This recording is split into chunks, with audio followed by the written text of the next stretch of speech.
Hello friends, তোমরা সবাই কি করছো? আমি শেফালি। যদি আমার ভিডিও ভালো লাগে তাহলে আমার চ্যানেলটাকে সাবস্ক্রাইব করে দিও। আমি এখন কাটছি এদিক দিয়ে বাঁধাকপিগুলো দেখো, আমি একটু বড় বড় করে কাটছি। বড় বড় করে কাটার একটা কারণ আছে।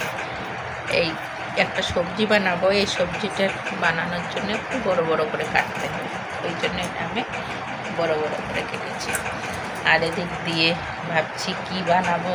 এই বিনসগুলো ফ্রিজে রেখে রেখে শুকিয়ে গেছে, দেখি এগুলো দিয়ে একটা সবজি বুদ্ধি কাটিয়ে একটা সবজি বানানো যায়। বিনসগুলো আমি একটু এইভাবে টেরা টেরা করে কাটছি। এটা কি হয়, এরকম করে কাটলে দেখতে সুন্দর লাগে। চাকুটা একটু কিচ্ছু না, চাকুটা একটু এরকম টেরা টেরা করে নিতে হয়।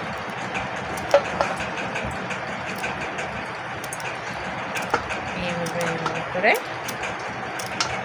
কাটতে হয়, কাটলে সবজি দেখতেও সুন্দর লাগে, দেখতে সুন্দর হলে খেতেও ভালো লাগে।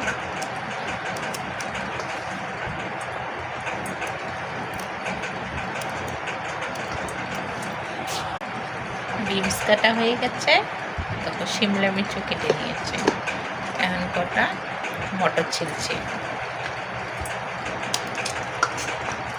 এখন কিন্তু মটর পাওয়া যায় না, খুব কম পাওয়া যায়। ঠান্ডা চলে গেছে না, ধীরে ধীরে আর পাওয়া যাবে না। তখন পাওয়া যাবে প্যাকেটে করে ফ্রিজারের মটরগুলো। এগুলো বলতে একটু সময় লাগে।